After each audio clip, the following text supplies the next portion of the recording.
అందరికీ నమస్కారం. అమృత హస్తం ఛానల్కి స్వాగతం. మనం ఇంతకుముందు సైకిల్స్ అవి ఇచ్చేవాళ్ళం కదా. ఇప్పుడు మూగజీవాలకి ఇవ్వాలనేసి నేను డిసైడ్ అయ్యి, పిల్లలు చాలా వరకు కూడా రెస్పాండ్ అయ్యారు. ఇలా బాగుందా ఆంటీ అనేసి. నోరు తెరిచి అడగలేవు అవి. పెరాలసిస్తో, లివర్ ప్రాబ్లంతో, క్యాన్సర్తో చాలా సఫర్ అవుతున్నాయి. వాటిని కూడా మనం కరెక్ట్ ప్లేస్, కరెక్ట్ పర్సన్ చూసే వాళ్ళని ఎత్తుక్కోవటం అనేది చాలా కష్టమైంది నాకు. చాలా సెర్చ్ చేశాను. చివరికి ఒక పాప, చిన్న అమ్మాయి తను చేస్తుంది. అక్కడ మనం ఇవ్వటం స్టార్ట్ చేశాము. ఇప్పుడు ఈ మంత్, లాస్ట్ మంత్ మనం బెడ్స్ ఇచ్చాము. ఈ మంత్ ఫుడ్ తక్కువగా ఉంది అని అంటే నేను 40 kgs వాటికి ఫుడ్ పంపించాను. ఇంకా చాలా ప్రాబ్లమ్గా ఉంది. లివర్ ప్రాబ్లంతో 2 కుక్కలు హాస్పిటల్ అడ్మిట్ అయ్యి ఉన్నాయి.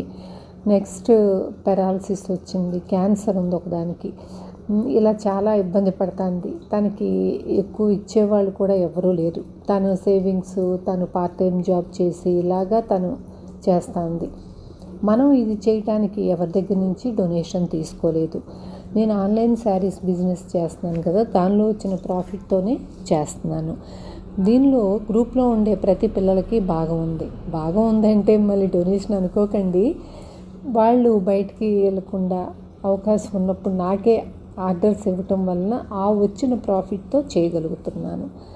వాళ్ళు నా మీద అభిమానంతో, మన సర్వీస్ మీద ప్రేమతో, మేము బయటికి వెళ్ళి చేయలేమంటి అనే ఉద్దేశంతో మనకిస్తున్నారు. అందుకు ప్రతి ఒక్కరికి బాగా ఉంది. ఇది చేయటానికి నాకు చాలా చాలా హ్యాపీగా ఉంది. వాటిని చూస్తుంటే బాధగా కూడా ఉంది.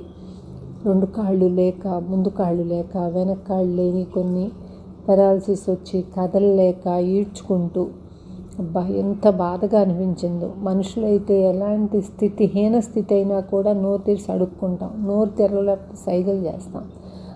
అది కూడా చేయలేవు కదా. అందుకు మనకి భగవంతుడు ఇది చూపించాడు అని అనిపించింది.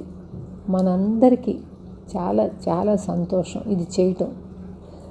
మన ఎంతో అదృష్టం ఉంటే కానీ ఇలాంటి సేవ చేయలేము మనం. అందుకు ఈ వీడియోని షేర్ చేయండి. మీ ఫ్రెండ్స్ ఎవరైనా రిలేటివ్స్ ఉంటే గ్రూప్లో జాయిన్ చేస్తే, అవసరమైనప్పుడు తీసుకుంటే మనకి సపోర్ట్ అవుతుంది. ఉంటాను. Thank you.